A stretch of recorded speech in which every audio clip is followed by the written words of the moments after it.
Assalamualaikum warahmatullahi wabarakatuh. Perkenalkan, nama saya Muhammad Irfan Rainaldi Nasution dengan NIM 230304239.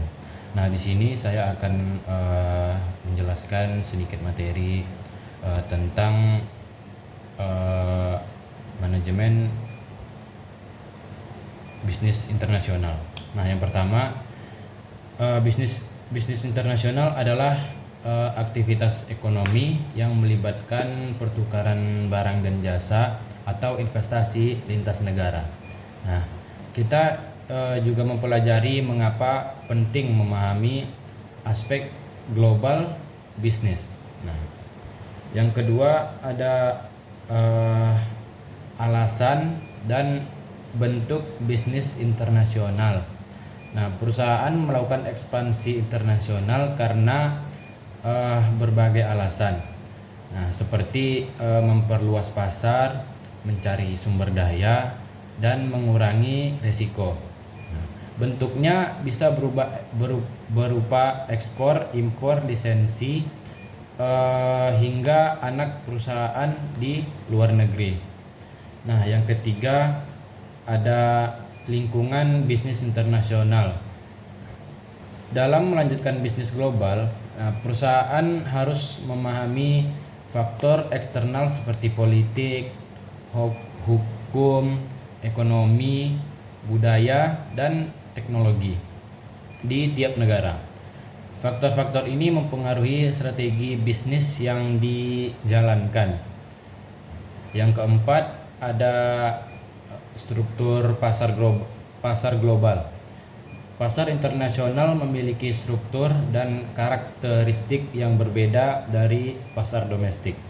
Nah, kita bisa belajar bagaimana perusahaan memilih strategi masuk pasar global seperti franchising, merger, atau akuisisi.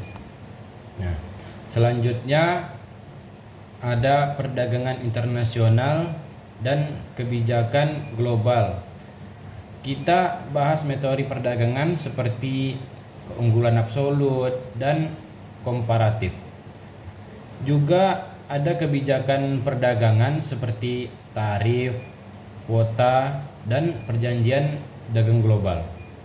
Nah, lembaga seperti WTO dan IMF memainkan peran dalam menjaga stabilitas perdagangan internasional.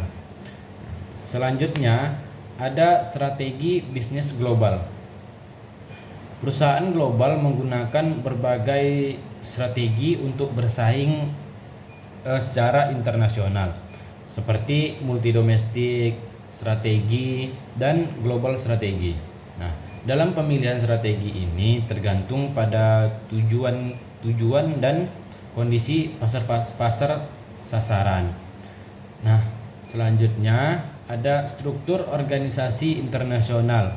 Nah, kita belajar tentang desain organisasi bisnis global, termasuk struktur fungsional, divisional, dan matriks yang digunakan oleh perusahaan multinasional. Nah, selanjutnya ada pemasaran internasional. Dalam pemasaran global ini, perusahaan menyesuaikan produk, harga, dan promosinya agar sesuai dengan budaya dan kebutuhan pasar lokal. Selanjutnya ada distribusi internasional. Distribusi ini mencakup saluran logistik dan distribusi barang dari negara asal ke pasar tujuan. Nah, kita belajar bagaimana saluran distribusi yang efisien. Selanjutnya ada keuangan internasional. Nah, topik ini mencakup manajemen risiko valuta asing, nilai tukar uang, dan sistem pembayaran internasional.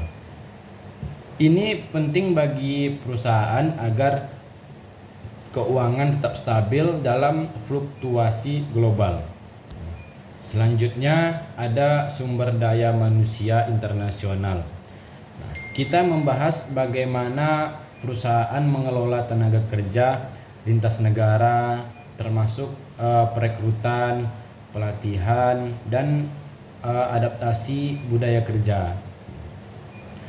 Nah, selanjutnya ada etika dan hubungan internasional. Etika sangat penting dalam bisnis global.